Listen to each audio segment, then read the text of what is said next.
You know, I really should dress up more formally for these videos. Anyway, though, patience. Patience when it comes to filmmaking. That's the topic of today. So, I'm gonna tell you my experience, my misconception of it. Um, so it started when I first got back my passion for filmmaking. This was like around during my high school year, my last high school year, my senior year, pretty much. And I remember being like, because I would try to make like high concept films. They were mostly like be like high edited. They were green screen too. Funny thing is, I bought a green screen. It cost me like $100. I should probably use it for these videos. But the thing is, um, the main reason why I bought this green screen is because I wanted to make films that were like high concept. That were like yeah, goofy pretty much. And you know, as I was working on it and as I was editing, like since it was high concept, that took me a lot of time to edit, to get the effects right and everything. And yeah, I was like, oh damn, like if you want to be an editor, if you want to do filmmaking, you gotta be really patient. This was just when it comes to this aspect. I actually changed my mind about this, if you believe it or not. Well, to an extent. So, editing is like one aspect that obviously is going to require lots of amounts of patience because you're working on effect that, like, if you don't have experience, you're gonna go from scratch and just like slowly but surely, build up and eventually get the result. Like this is like the part of filmmaking that people say the most that takes the longest time. And I would say this and screenwriting. Screenwriting has been surprisingly, like, it's been taking me a lot of my time. Like for example today, it took me like around 2 hours just to get like 3 pages of a script. It's because of the reason of the fact that that doesn't make any sense, that wording doesn't make any sense. But pretty much it's because you want the story to make sense. Like there's so many rules. Well, not rules, of course. You don't have to follow those rules, but if you want to make a good screenplay, you do have to like keep the rules in mind. Like for example, you have to raise the stakes in every scene. You have to make the viewer care about your characters. You have to reread it over and over again because you want to know if what you're writing is what you want. Like if what you're writing is good. That's why you have to like redo it over and over. And I guess it doesn't. At this point, it's not really a matter of patience. It's more of a matter of discipline, because discipline is just doing like the same thing over and over again.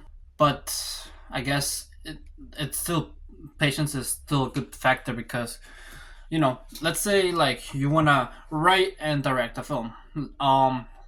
That's gonna take approximately a year, like most movies take, because like okay, my professor said this. This is like full confirmation from my professor. My professor is a professional screenwriter, and he says that if you write every day, eventually in like 3 to 4 months, you have a script ready. And he didn't say that it's gonna be good. It's gonna be that it's gonna be ready. It's gonna be done. If you write every day for 3 to 4 months, which already takes massive amounts of discipline, so that's what's gonna be required. And then you have to get the actors, and you have to get the equipment, you have to scout the location and all that jazz, and that probably is gonna take you another like 3 to 4 months. And then once you have everything filmed and everything, the editing process should take the longest, so another 4 to 3 months, and that's already a year past. So the idea that you had from the beginning of the year was finished by the end of the year through all this process and everything. Obviously, this is not the case for every production, because some people might have like a bigger crew. Some people might have a bigger crew. I probably I should okay. I don't okay. I hope I edited that out. That pause. I hope I edited this out. God damn it! Now I'm gonna keep it in.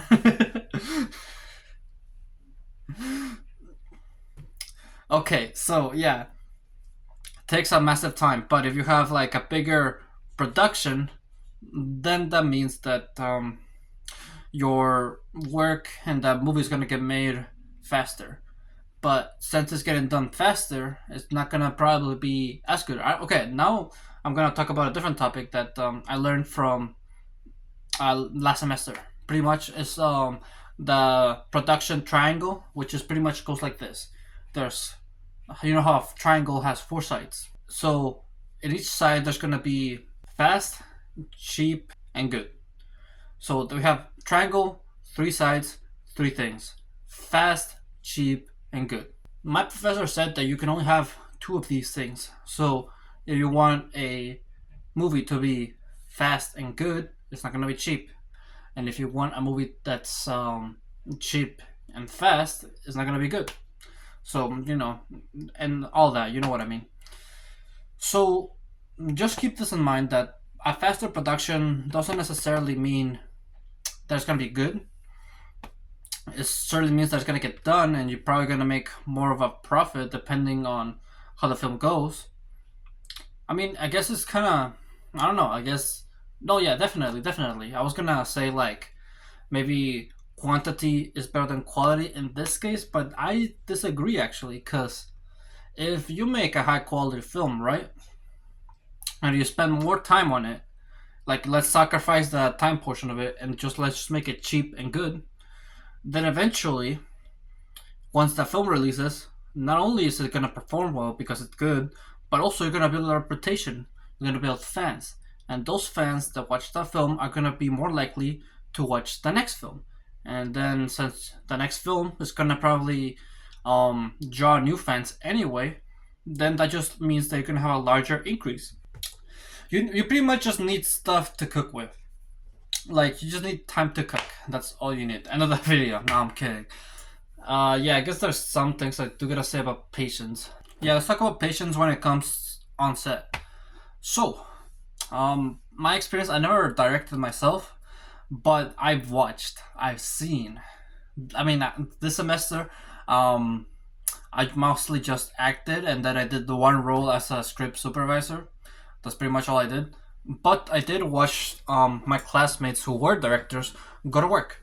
And I could see why people would have the perception that it requires a lot of patience, because you're not really impatient when it comes to the film process as you don't not, blah, you don't need patience when it comes to that, because it's gonna get done. It's gonna get filmed. That's the thing. Whenever you're on set, you're gonna film things, and not filming it, like filming is gonna happen anyway. What you do gotta be patient though is with the people. Not everybody's gonna collaborate. Not everybody's gonna do what you want. Um, and then especially the case when it comes to actors. Not because of their attitude or anything, just because of the fact that they're not gonna see your vision right away. Whenever you're gonna film something, you're gonna have like your own specific vision of how you want the film to look like, right? And so your job as a director is to guide the actors towards that. But the thing is, you can't just tell them your vision straight up, your idea. That can't just be it, because it's just gonna be ingenuine. You have to give them verbs and draw them in a more in a way where it makes it so they discover it themselves. Discovery is key when it comes to acting. So when it comes to this aspect, you really gotta be patient, because it could take up to like 100 takes for the actor to get your vision. But it's just a matter of like how badly you want it. But like that was, it's not like, I'm not saying that it's a bad thing if the actor doesn't get your vision. As a matter of fact, it could be very beneficial, because they could instead add their own creativity to that role. As long as each take is different, that's really all that matters. Sure, it would be nice if like it led to what you want, but if it doesn't, that just means that you need to work more on your wording skills, listening skills, because you're guiding the actor. The words that you say have to be small and have to mean a lot. So, working on ways in which you can do that by being on set, maybe reading books about acting, and gaining overall experience will be the best way to move as a director going forward. Let's now actually look at my notes, because I've been going this entire video just freestyling. Freestyle. Okay. Well, to be honest, what I said on my notes, it kind of pretty much the same thing I said right now. There's one story that I do want to tell where my director didn't give the best example because we were planning to film this one day, and everybody showed up except one actor, and we couldn't film without her. So, my director got mad and everything, started lashing out, saying he didn't say anything bad towards the actor. He was just like mad in general, and that got me thinking like if eventually the actress did show up, she didn't show up for the day, but if she did, our director pretty much would have already ruined the scene, the take, because he already like spread vibes around because he was mad. And that emotion kind of transfers to other people, believe it or not. So always keep in mind that if you want to be a director, you're gonna be the role model that everybody looks to, pretty much. If you're in a certain mood and you are and if you act in a certain way, that's gonna be like the main example, and others are gonna follow by that, and that's just gonna cause a bad start to your team. So remember to always take full responsibility for the things that you do and your actions, and have a calm mind, pretty much. Remember that. Remember your discipline, pretty much. Remember that you're there to work and you're there to get the film done, not to cause drama or anything. To improve this aspect, I actually recommend some self improvement habits like journaling, going to the gym, and breath work, meditating. I myself just at least meditate once a day, just 5 minutes, not too long, but still as effective.